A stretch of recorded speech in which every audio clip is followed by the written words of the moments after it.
तब कर्म कटते हैं। यदि तुमने धर्म का अंश पकड़ लिया, अभी आगे आपत्तियां आएंगी, यदि धर्म का अंश पकड़ लिया, हमने अपना अष्टमी को नहीं छोड़ा, चतुर्दशी को नहीं छोड़ा, 16 खाड़न को नहीं छोड़ा, अष्टकांड को नहीं छोड़ा, 10 लक्षण को नहीं छोड़ा, जो हमारे उत्तम पर्व हैं, ये भूकंप कुछ नहीं कर पाएगा, आगे आएगा, दूर चला जाएगा। कितने दूर समझो। अभी देखो तुम्हारे भारत भूमि पर भूकंप आ नहीं पा रहा है, आ गया है, आ नहीं पा रहा है। जितना भी तुम धर्म करते हो उस हिसाब से धर्म हो नहीं रहा, केवल दिखाऊ कर रहे हो, उतने में इतना डर रहा है वो। जब असली धर्म कर जाओगे तो भूकंप का पता नहीं पड़ेगा।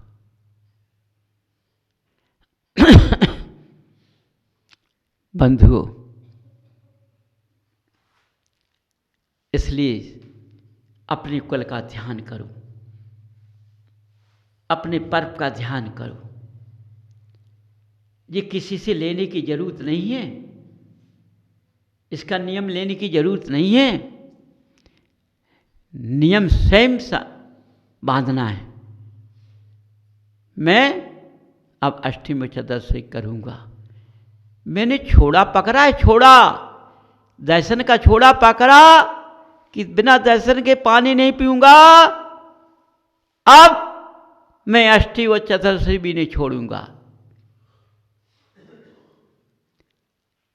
समझो, जब हमने अष्टमी चतुर्दशी कर लिया, हाँ एक बार भोजन कर सकता हूँ, नहीं अब तो मैं अष्टांग का करूँगा, 8 दिन की करूँगा, अभी 1 दिन की, अब 8 दिन की करूँगा।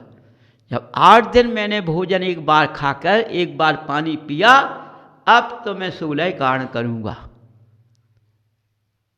अब एक माय का व्रत लूँगा। देखो शक्ति बड़ी, कमी तो नहीं है। दर्शन से अष्टमी चतुर्दशी पकड़ गई है, और अष्टमी चतुर्दशी से अष्टांग का पर्व पकड़ गया है, अष्टांग पर्व से 16 कर्ण पकड़ गया है, लक्षण पकड़ गया है।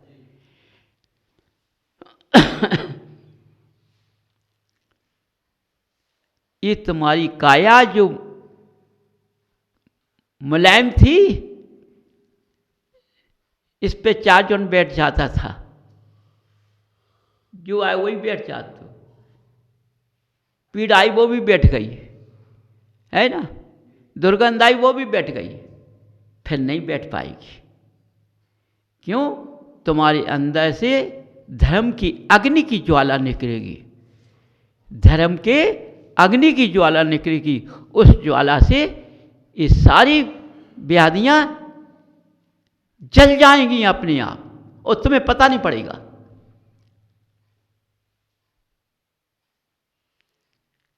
इसलिए यदि महावीर के संतान हो तुम, वीर हो तुम, अतवीर हो तुम, तो बंधु रास्ते पे आ जाओ।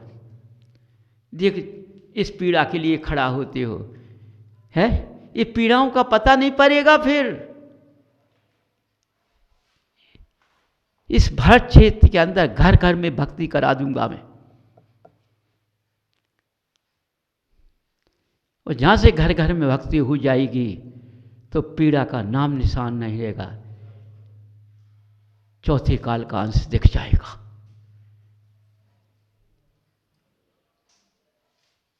यदि सच में तुम मर्द हो, सच में तुमने मनुष्य गति में जन्म लिया है, कुल में जन्म लिया है, और महावीर की संतान सच में हो गई, तो अद्वीर बनकर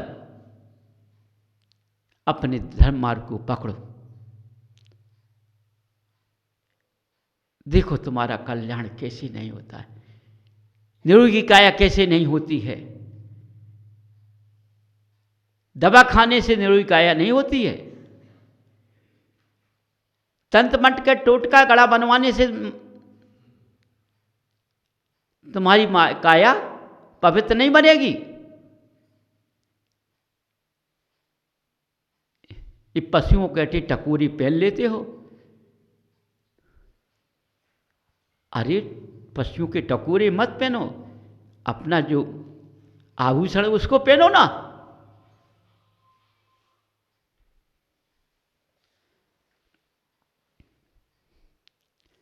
मनुष्य हो तुम ना, त्रिंज गति का जीव टकोरा पड़ता है, मनुष्य कभी टकोरे नहीं पड़ता है, कभी नहीं पहनता है, कभी हाथों में पट्टी नहीं बांधता है।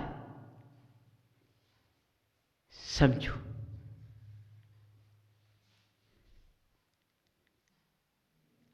अपना काला धागा कभी नहीं बांधता है। क्यों कहते काली धागा से नजर नहीं लगती? अरे तुम जब मावी की संतान बन जाओगे तो किसकी नजर लग जाएगी तुम्हें?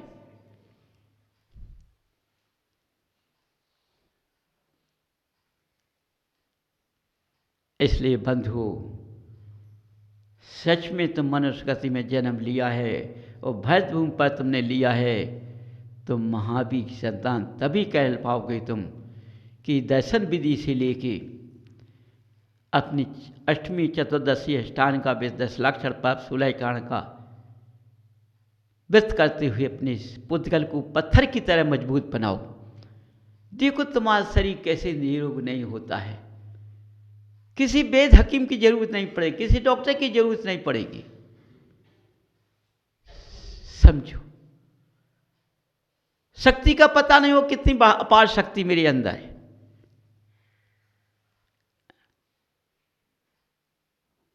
समझो तो तुम्हारा कल्याण का मार्ग मिल जाएगा और कल्याण के मार्ग से तुम्हारा पुद्गल सिंचित हो जाएगा। पाड़ी ब्राह्म।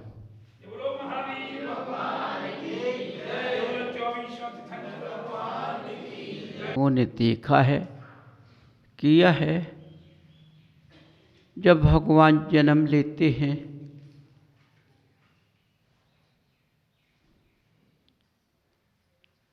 चारों तरफ सुगंध बाहर आ जाती है, हरियाली छा जाती है। सौदामिंद्र का इंद्रासन डुल जाता है, उनको पता पड़ जाता है तीर्थंकर ने जन्म ले लिया है।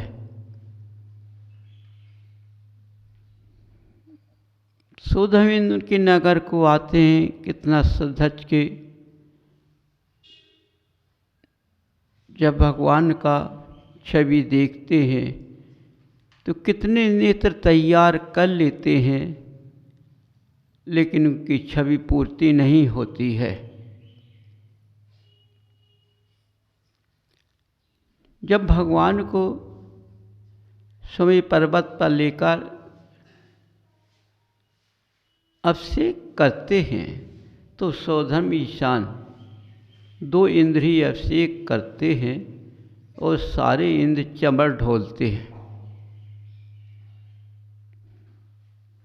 सौधम इंद्र का कितना सौभाग्य हुआ कि जब भगवान ने जन्म लिया सबसे पहला अभिषेक सौधम इंद्र को मिलता है। समझिए तो बंधुओं, जब तुम भगवान का अभिषेक करते हो या उनकी क्रिया करते हो तो हमें कैसा पात्र बनना चाहिए?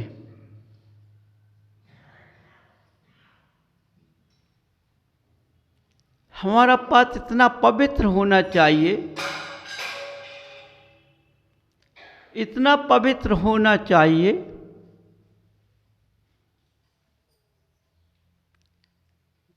कि कहा ना जाए कुछ।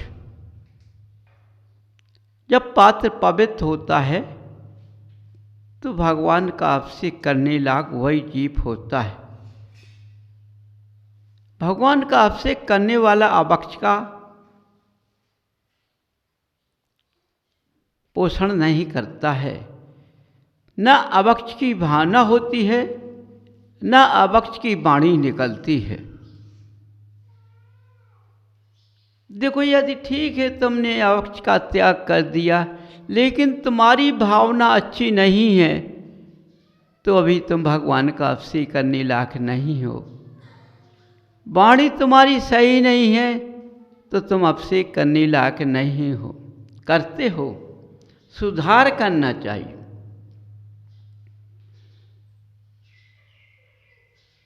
देखो, भगवान के अभिषेक से ही मनुष्य का कल्याण हो जाता है। यदि उसने पात्ता को पवित्र बनाकर ऐसा क्रिया की तो स्वयं उसका कल्याण हो सकता है। पूजन विधि तो बाद में क्रिया होती है, लेकिन जब ठीक है उनका पूजन विधि हम करते हैं,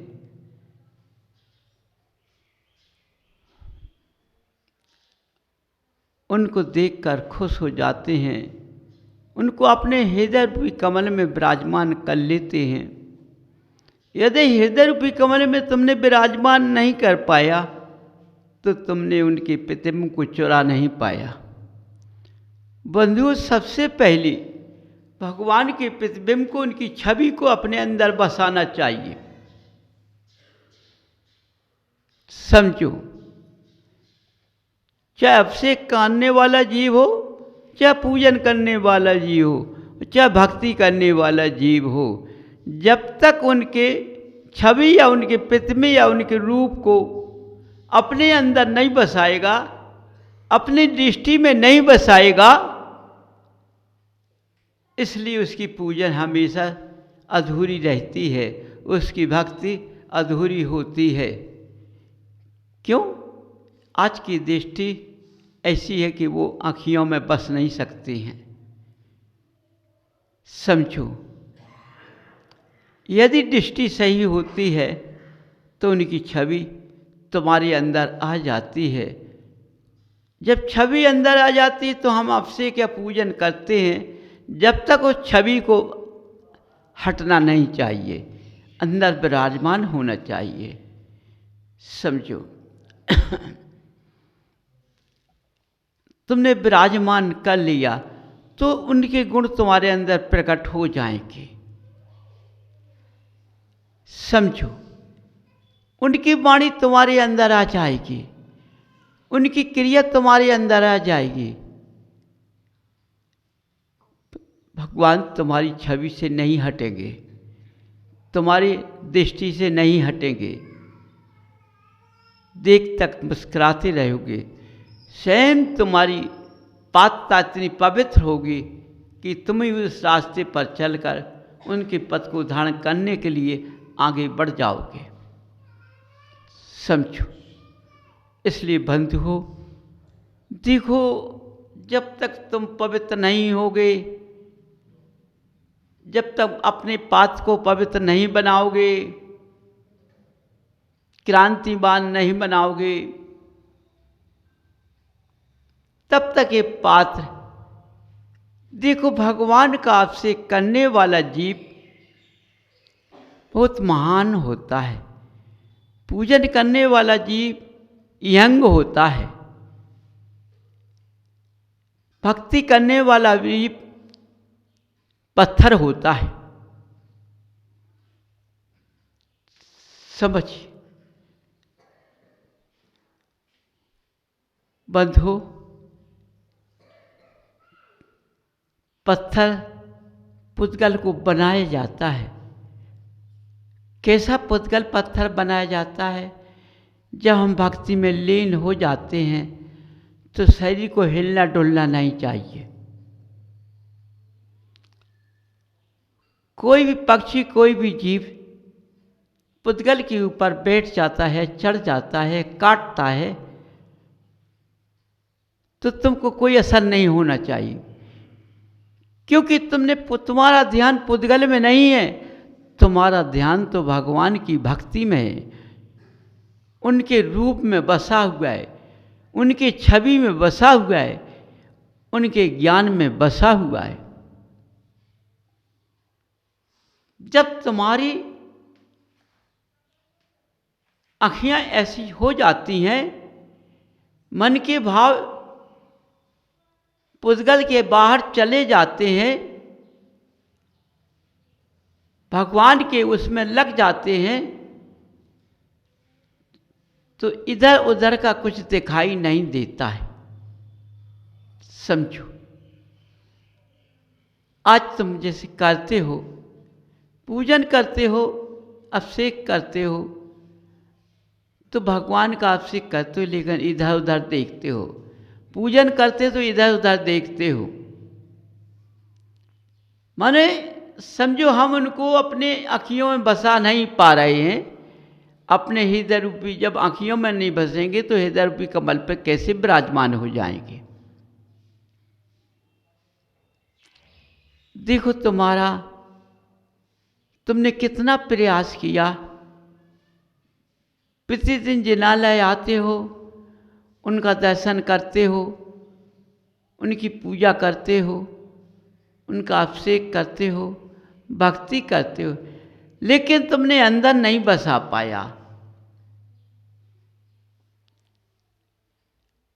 अंदर न बसने के कारण तुम्हारे स्वभाव में फर्क पड़ जाता है, तुम्हारी आँखियों में फर्क पड़ जाता है, तुम्हारी वाणी में फर्क पड़ जाता है। समझिए, सब क्रियाएं अलग अलग दिखाई देती हैं, तो सोचो तुम सही में अपने अंदर से विचार करो कि मैं भगवान का अभिषेक करता हूँ। अपने अंदर का ज्ञान चक्षु जगाओ कि मैं अभिषेक करता हूँ या इनकी पूजन करता हूँ या इनकी भक्ति करता हूँ। ये स्वयं से उत्तर लेना है, दूसरों से नहीं लेना है। स्वयं से झांक कर देखो, अपनी पात्रता को स्वयं झांक कर देखो। यदि तुमने अपनी पात्रता को स्वयं झांक कर देख लिया कि नहीं, हमारी पात्रता पवित्र है, खोटी नहीं है, तो तुम्हें उस अभिषेक पूजन भक्ति का फल मिल सकता है।